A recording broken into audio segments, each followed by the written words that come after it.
તો Rajkot TRB game zone આ કાંડમાં 28ના મોત નિપજ્યા છે। 16 વ્યક્તિના મૃત્યુનું હાલ પોસ્ટમોર્ટમ થયું છે।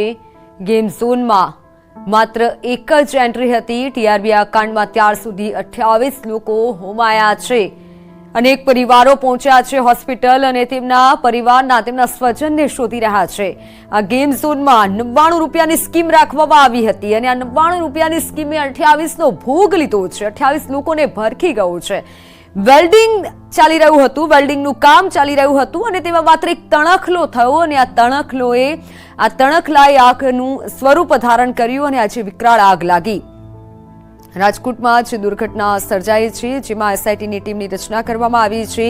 કાર્યવાહી કરીશું, પગલાં લઈશું, પગલાં પણ લેવામાં આવે છે, પરંતુ એ પરિવારનું શું કે જેમના સ્વજન ગયા છે, જેમનો દીકરો ગયો છે અને છેલ્લી વાર પણ તેમનું મોઢું જોવું નસીબમાં નથી મળ્યું। આ તમે વિડીયો જે જોઈ રહ્યા છો, જેમાં માતા પિતા આક્રંદ કરી રહ્યા છે કે અમારા બાળકો ક્યાં છે। આ ગેમ ઝોનમાં જ્યારે આગ લાગી ત્યારે નીકળવાનો કોઈ રસ્તો ન હતો। એન્ટ્રી માત્ર એક જ હતી, એટલે તે જગ્યાએથી એન્ટ્રી એક જ ગેટ હતો।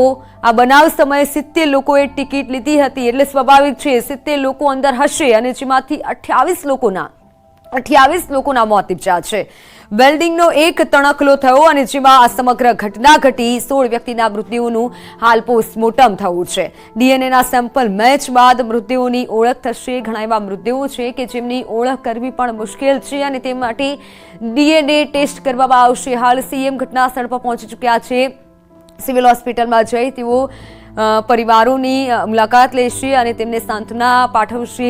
ગઈકાલે રાત્રે જ ગૃહમંત્રી પહોંચી ચૂક્યા હતા અને નિરીક્ષણ કર્યું પરિસ્થિતિનું અને જે કાટમાળ જોઈ રહ્યા છો આપ, તે કાટમાળ નીચે પણ અમુક જીવ દટાયેલા છે। શોધખોળ હજુ પણ યથાવત છે। ઘણા સવાલો થઈ રહ્યા છે, પરંતુ હવે તે સવાલોનો પણ કોઈ મતલબ નથી, કારણ કે ઘણી વખત જ્યારે ઘટનાઓ થતી હોય છે સવાલો પૂછવામાં આવતા હોય છે, પરંતુ ધીમે ધીમે આવી ઘટનાઓમાં બધું જ ભૂલાઈ જતું હોય છે। એક દિવસ, બે દિવસ, એક મહિના પછી દરેક લોકો એ ઘટનાને ભૂલી જતા હોય છે, પરંતુ એ પરિવારનું શું કે જેમનો દીકરો કે દીકરી હવે નથી, એ ક્યારેય નથી આ ઘટનાને ભૂલી શકવાના। વડોદરા દુર્ઘટના હતી તેમાં બસ આવું જ થયું હતું। એસઆઈટીની ટીમની રચના કરવામાં આવી, તપાસ કરવામાં આવી। આ તમામ જે દ્રશ્યો આપ જોઈ રહ્યા છો, સતત આપને માહિતગાર કરીશું।